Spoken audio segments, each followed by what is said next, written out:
राइना बचपन से ही खूब सुंदर थी। उसके लंबे लंबे घुघराले बाल से हमेशा उसका चेहरा ढका रहता। अरे भूतनी बनकर घूमती रहती है, चल तेरे बाल कटवा दूं। अच्छा, क्यों भला? स्कूल में तो सारा वक्त बांधकर घूमना पड़ता था। अब तो मैं कॉलेज जाऊंगी और बाल खोल कर घूमूंगी। हाँ। अरे ये बाल देख रही है, ऐसे लगता है जैसे मधुमक्खी का छत्ता। खैर, घने घने घुंघराले बालों से राइना सुंदर तो लगती, लेकिन उसे संभालना उसके लिए बड़ा काम था। माँ, अरे माँ, शैम्पू खत्म हो गया है। इस बार वो वाला लाना ना जो घुंघराले बालों को और बाउंसी बनाता है। माँ ले आना, हाँ जरूर से। कल मेरा कॉलेज का पहला दिन है, मैं चाहती हूँ सब मुझे देखकर जले। अगले दिन राइना कॉलेज पहुँचती है, जहाँ एक लड़का उसे छेड़ते हुए कहता है, अरे लगता है चाउमीन में सोया सॉस कुछ ज्यादा ही गिर गया। अरे मुझे तो चेहरा दिख ही नहीं रहा।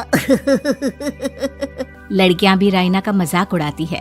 अरे यार, ये कंगना की कॉपी करके कौन आया है? लोकल कंगना, और कौन? राइना को सभी पर गुस्सा आता है, लेकिन वो कुछ नहीं कहती। स्कूल में तो बाल बंधे ही रहते थे, लेकिन कॉलेज में राइना एक लड़की से कहती है, हाय, मेरा नाम राइना है, मुझे आर्ट्स डिपार्टमेंट में जाना है। कहाँ से है रास्ता? अपने बाल हटाकर देखो, सामने ही बोर्ड लगा है।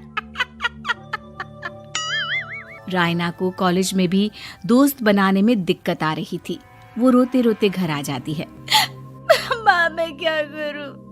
आज तो सारा दिन लोगों ने न जाने क्या क्या बोलकर मेरा मजाक ही बना कर रख दिया। माँ प्लीज कुछ करो ना मेरे बालों का।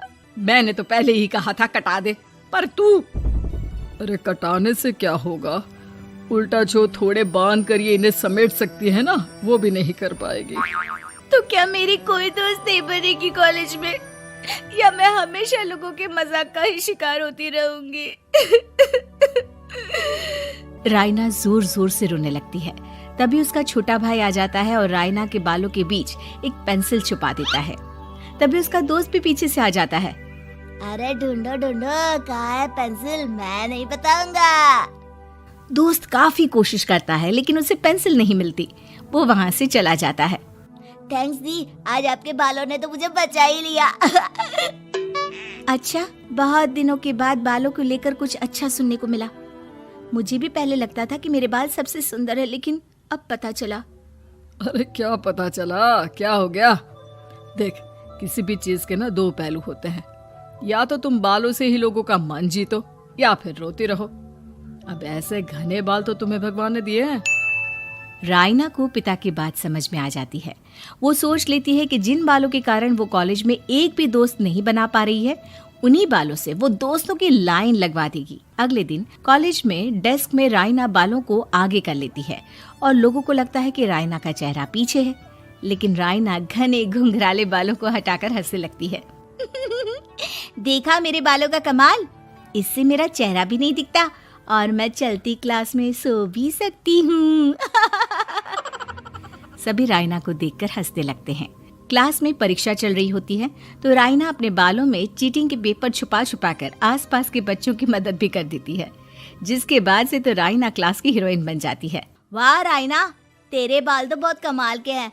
मैं तो इन्हीं के कारण पास हो गई। और पता है, मैं तो अपने काम का सामान राइना के बालों के बीच में ही फंसा देती हूँ। जैसे जैसे काम होता है वैसे वैसे इस्तेमाल करती हूँ।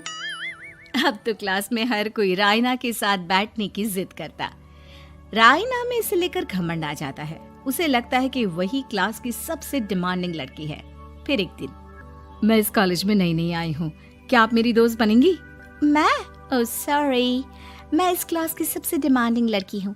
हर कोई मेरे साथ ही रहना चाहता है। एक काम करो ना, वो पीछे की सीट दिख रही है, जाओ जाकर वहीं बैठ जाओ। लड़की को राइना की बात बहुत बुरी लगती है, लेकिन वो करती भी तो क्या, जाकर चुपचाप पीछे की सीट पर बैठ जाती है। तो आज का लेसन सबने याद किया है ना बराबर से? जितनी भी चीटिंग करने वाली लड़कियां थी, वो राइना के पीछे जाकर बैठ जाती है और जोर से चिल्लाती है, जी मैम, सब कुछ याद है, कहीं से भी पूछ लो, हम तो मास्टर हैं, मास्टर। क्यों? ये बोलकर वो रायना के कंधे पर हाथ रख देती हैं। रायना भी खुश होती है कि कॉलेज की सबसे स्मार्ट लड़कियों का ग्रुप उसका दोस्त है। पीछे बैठी वो लड़की देखती है कि कैसे मैडम के सवाल लड़कियां रायना के सर को देखकर दे रही है। शाबाश, मुझे खुशी है कि तुम लोग इतनी अच्छी पढ़ाई करने लगी हो। मैं प्रिंसिपल से कहकर तुम लोगों की स्कॉलरशिप की बात करूंगी, जिससे तुम लोगों के माता पिता का पैसा जो फीस में लग रहा है वो बच जाए। सभी लड़कियां खुश हो जाती हैं। टीचर के जाने के बाद एक लड़की कहती है, गर्ल्स, अब हम लोग ना सिर्फ सबसे स्मार्ट बल्कि सबसे इंटेलिजेंट भी हो गए हैं। इसी बात पर आने वाले संडे को मेरे घर पर पार्टी, सबको आना है, ओके? सभी लड़कियां पार्टी के लिए एक्साइटेड हो जाती हैं। रायना भी। माँ, मेरे कॉलेज की सबसे स्मार्ट लड़की ने पार्टी रखी है संडे को। मैं भी वहाँ सबसे अच्छी दिखना चाहती हूँ, लेकिन ये बाल। घुंघराले बालों का तो कर भी क्या सकती है। तभी उन लोगों की नजर पार्लर के एक इश्तिहार पर पड़ती है जो 3000 रुपए में बाल स्ट्रेट कर रहा था। माँ, मुझे पैसे देना, मैं बाल सीधे करवा कर आती हूँ। संडे को पार्टी में सबसे अच्छी लगूंगी। बस फिर क्या था, अपने घुंघराले बालों को रायना पार्लर जाकर स्ट्रेट यानी कि सीधा करवा लेती है। और फिर पार्टी वाले दिन, हाय गर्ल्स, कैसी लग रही हूँ मैं? ओह नो, शिट, ये क्या करवा लिया बालों का हाल? और जिसके घर पार्टी थी वो लड़की, अरे ये क्या करवा लिया?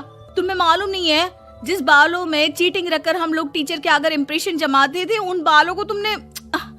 अरे हमें तो स्कॉलरशिप भी मिलने वाला था, अब तुमने बाल सीधे करवा लिए।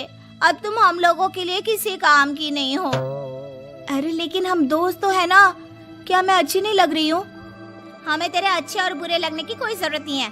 हम लोगों को तेरे बालों से फायदा था, अब वो नहीं है, तो हम तेरे दोस्त भी नहीं है। जाकर बाल वापस घुंघराले करके आ, तभी तो हम लोगों की दोस्त बन सकती है। रायना रोते रोते घर आती है और माँ को सारी बात बता देती है। माँ, ला पैसे दे, मैं बाजार जाकर बाल ठीक करा के आती हूँ। लेकिन माँ, मुझे ये बाल बहुत अच्छे लग रहे हैं, काश ये बाल मैं पहले ही सीधे करवा लेती। देख बेटा, पैसे तो मैं तुझे दे दूं, लेकिन वैसे बाल करके तू फिर ऐसे दोस्त बनाएगी जो तेरे साथ मतलब के लिए जुड़े हैं। लेकिन इन बालों में तू ऐसे दोस्त बनाएगी जो तेरे साथ जीवन भर का साथ निभाएंगे। रायना को माँ की बात समझ में आ जाती है।